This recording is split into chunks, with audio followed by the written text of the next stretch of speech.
que você recebeu e compartilha o link do nosso encontro aí com o maior número possível de pessoas. Envia para todo mundo, para os amigos, na família, grupo da igreja, enfim, manda para todo mundo para vir para cá, crescer, aprender a ser uma versão melhor de si mesmo e também a prosperar.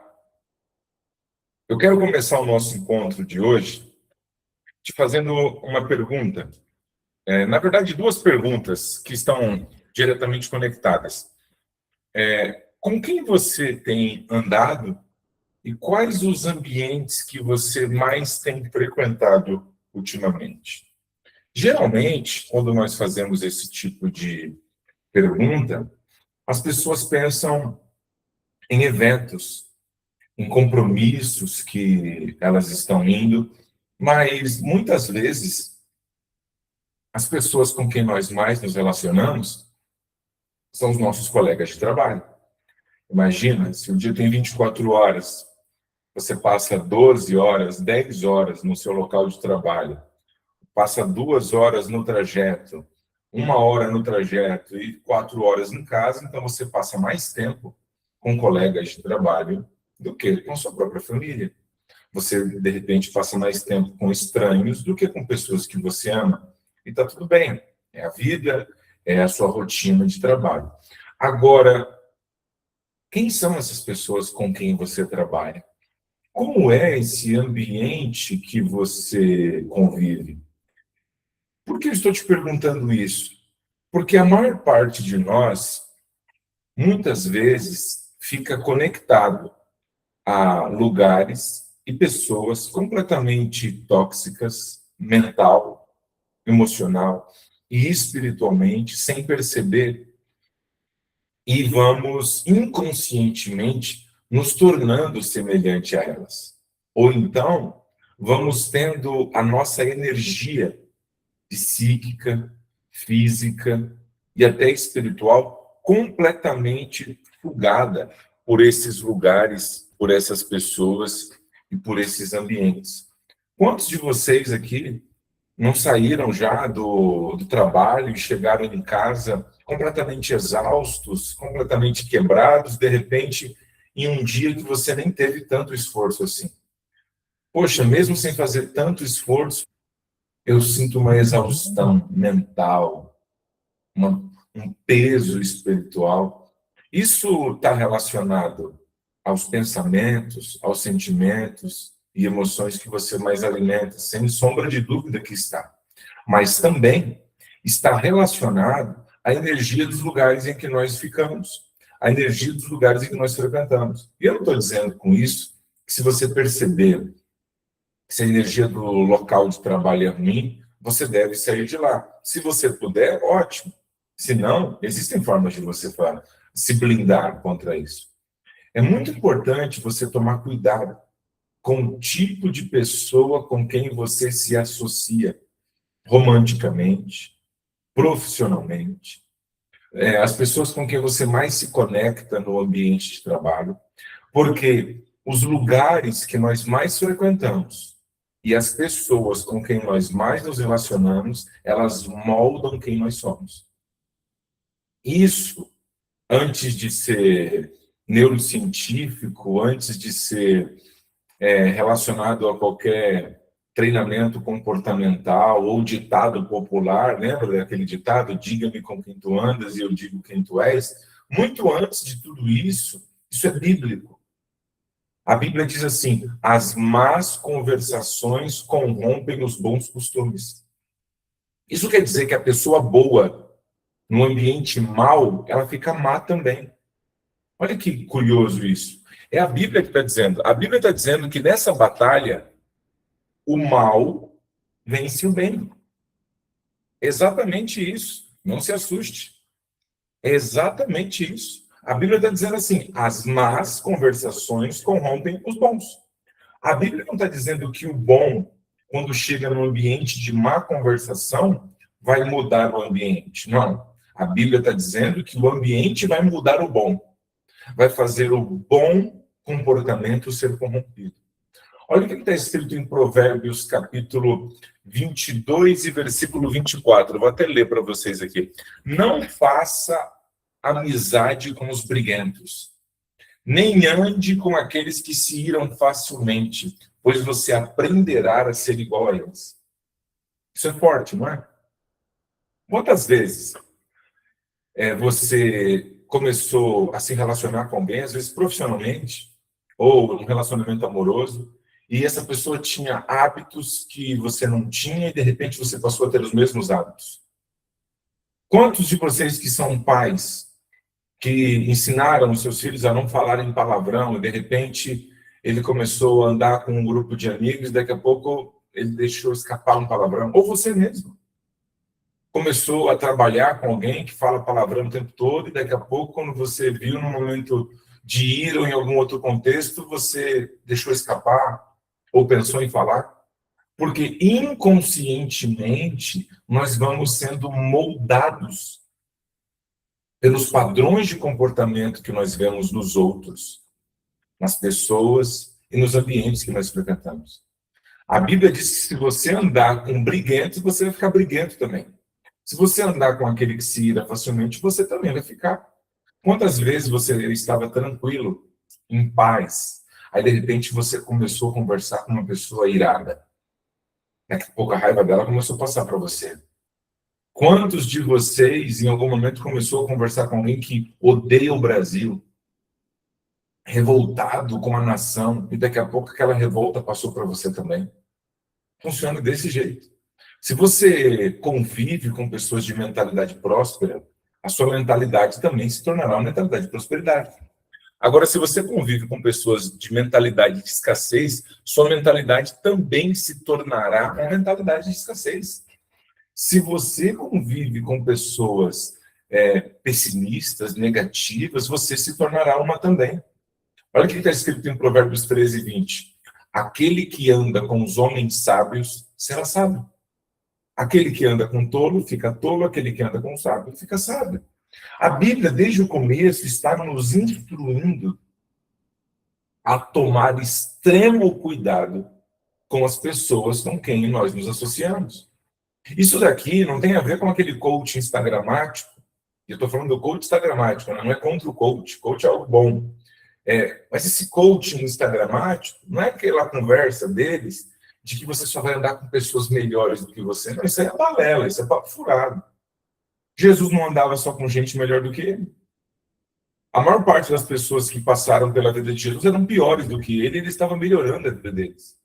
A questão é, nós vamos nos relacionar com todo tipo de gente, mas para perto de nós, para nossa intimidade, aí só pessoas que estão alinhadas com o mesmo nível de fé, com o mesmo nível de valores, com pessoas que têm o mesmo senso de valor e de propósito. Porque se você trouxer para a sua intimidade pessoas de valores diferentes, pessoas de uma fé diferente, você vai entrar naquilo que o apóstolo Paulo chamou de jogo desigual. Você vai estar querendo ir para um lado, a pessoa para o outro. Você vai querer avanço e a outra não vai querer o mesmo nível de avanço. E isso vai travar a sua vida. Porque quando você traz para a sua vida pessoas que não estão alinhadas com o lugar onde você quer chegar, isso bloqueia tudo na sua vida. Isso trava. Olha o que aconteceu com Jairo. A Bíblia diz que a filha de Jairo estava à beira da morte, e por causa disso Jairo foi buscar Jesus. Enquanto ele estava a caminho da casa de Jairo, Jesus com Jairo a caminho da casa dele, veio alguém da casa de Jairo, ou seja, alguém do núcleo de Jairo, alguém do convívio de Jairo, e disse: não incomodes mais o mestre, a sua filha já morreu. Ou seja, a pessoa que veio da casa de Jairo veio desmotivá-lo. Ou seja, Jairo tinha na intimidade dele gente que o desmotivava. Não veio alguém lá e falou: olha, a menina morreu, mas Jesus ressuscitou o filho da viúva de Naim, Jesus ressuscitou mortos, ou ele já fez tantos milagres aí, ele pode ressuscitá-la também, então continua. Ou então, não vamos nem dizer nada para Jairo, para não desanimá-lo. Que quando Jesus chegar aqui, Ele pode operar um milagre, do mesmo jeito que ele podia curar, ela pode fazê-la reviver. Mas não, foram lá dizer, ó, não incomoda mais. Você tentou, mas não deu certo.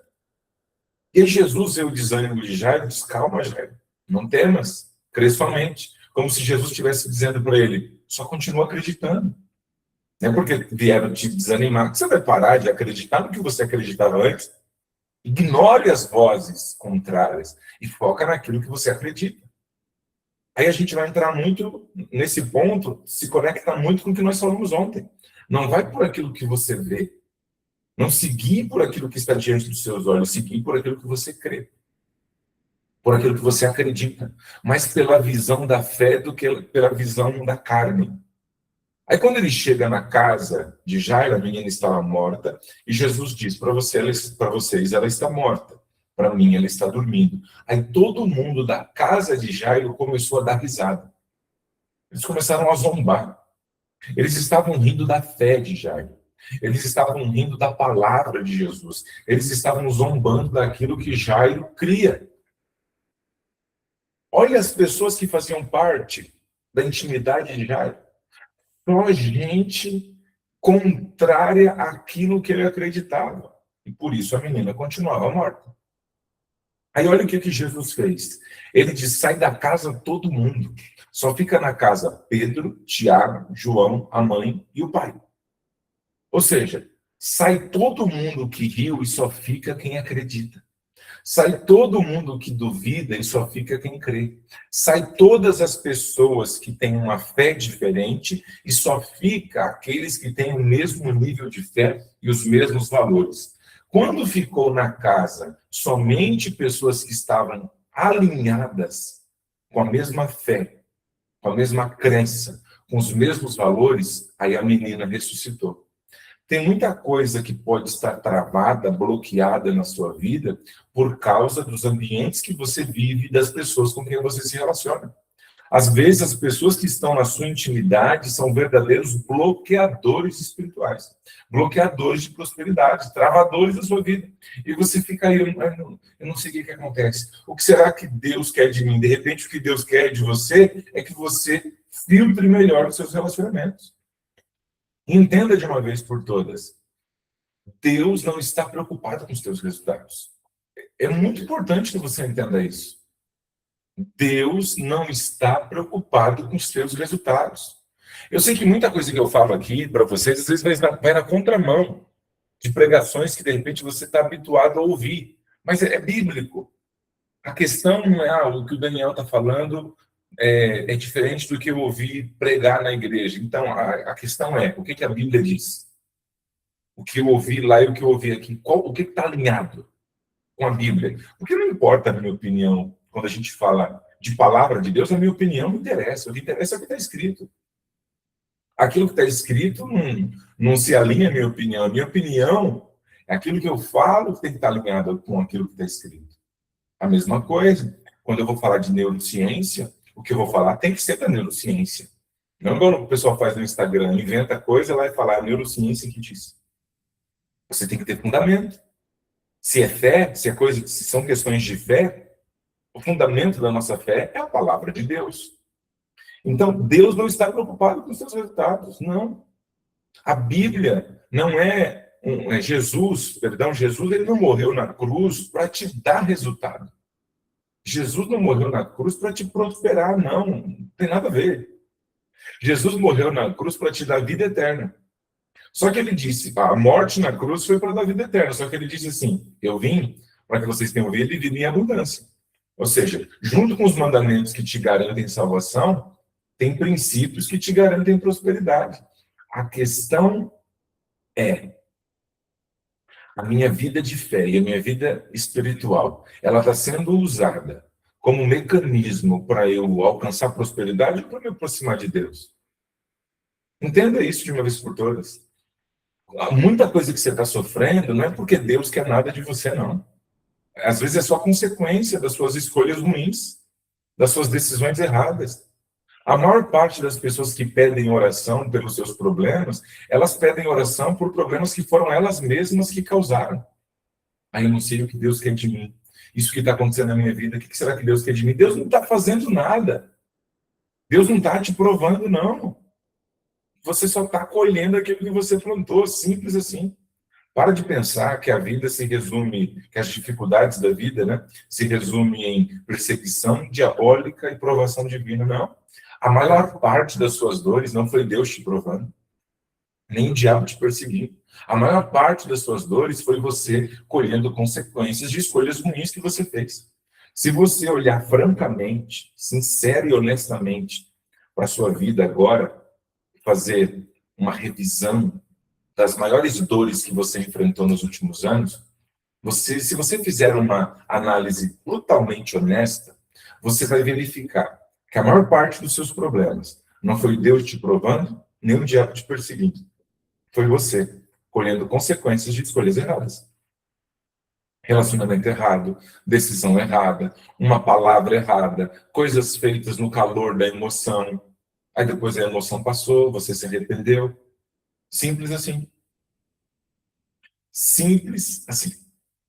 Então, toma cuidado para você não espiritualizar aquilo que não é espiritual. Toma cuidado para você não responsabilizar nem Deus ou o diabo por aquilo que é responsabilidade sua.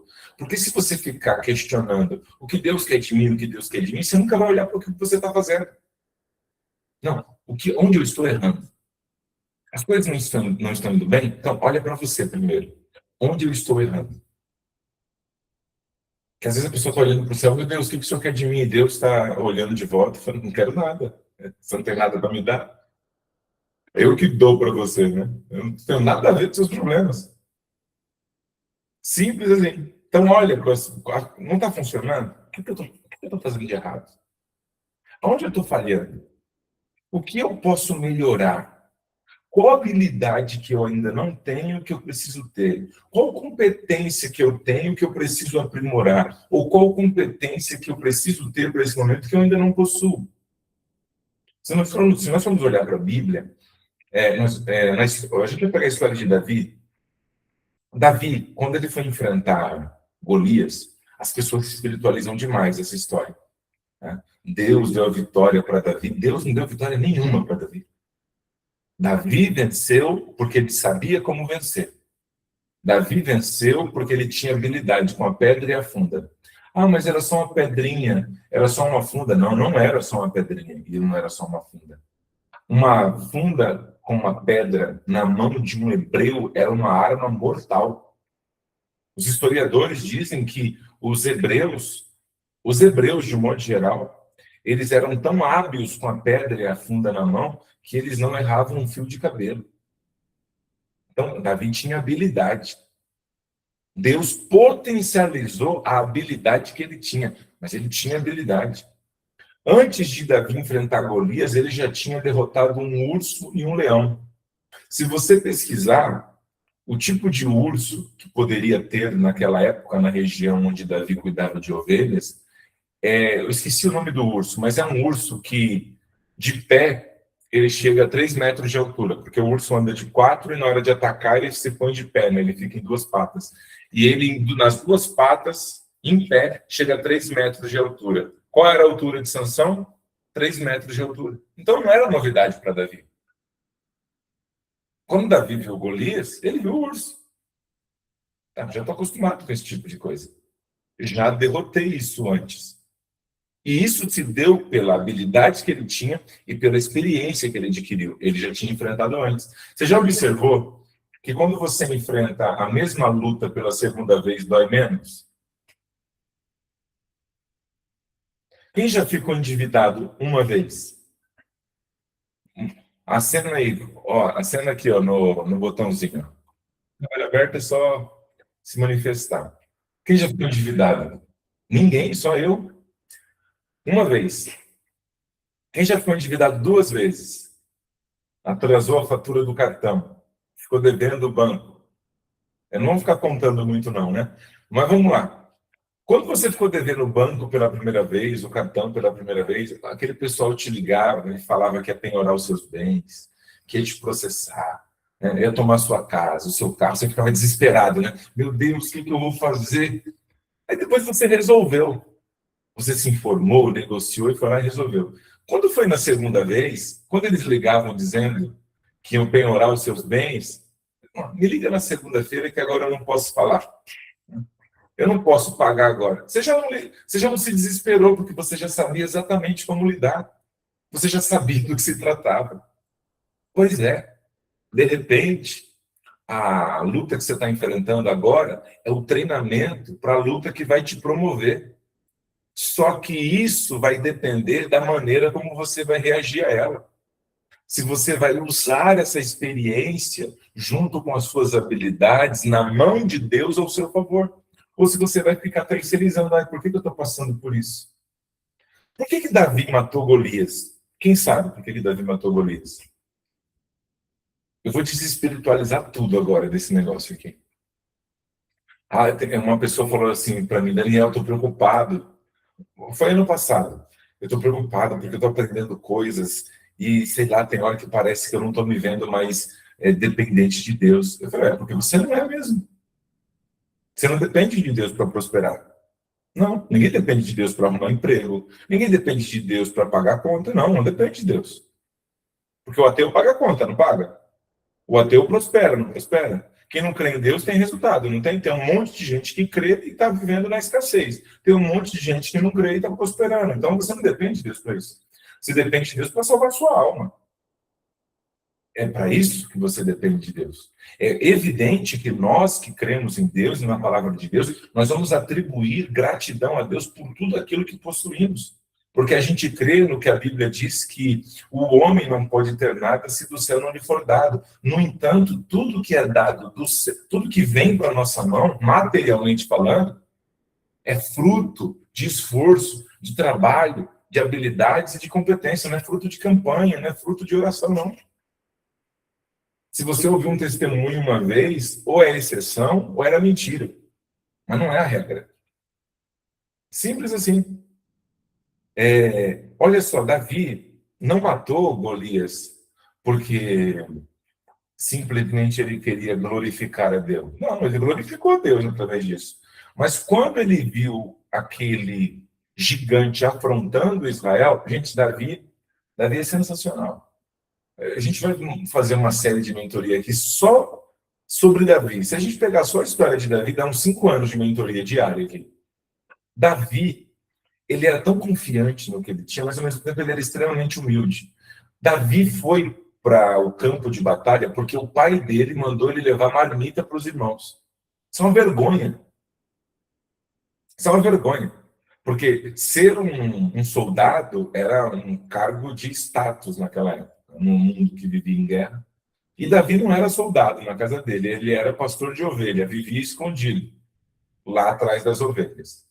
E quando Jessé, o seu pai, pediu para ele levar comida para os seus irmãos lá no campo de batalha, ele tinha acabado de ser ungido por Samuel. Ele tinha acabado, poucos dias antes, eu não lembro exatamente se foi no dia anterior, alguns dias antes, mas ele tinha acabado de ser ungido.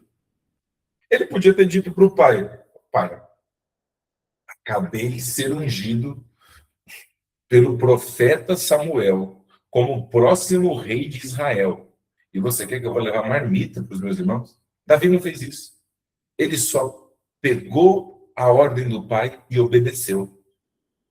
Não importava a unção que tinha caído sobre ele.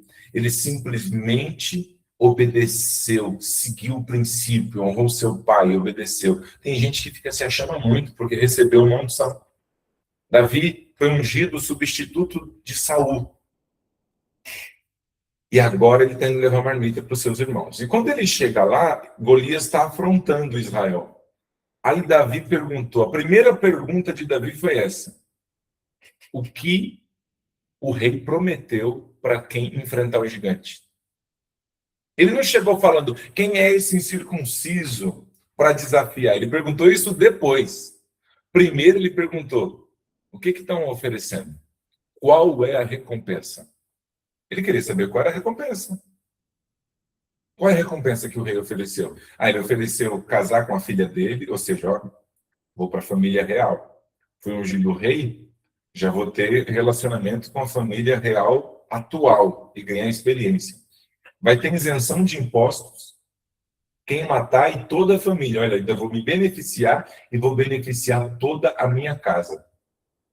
Pronto. Aí ele foi. E ele foi com aquilo que ele tinha de habilidade.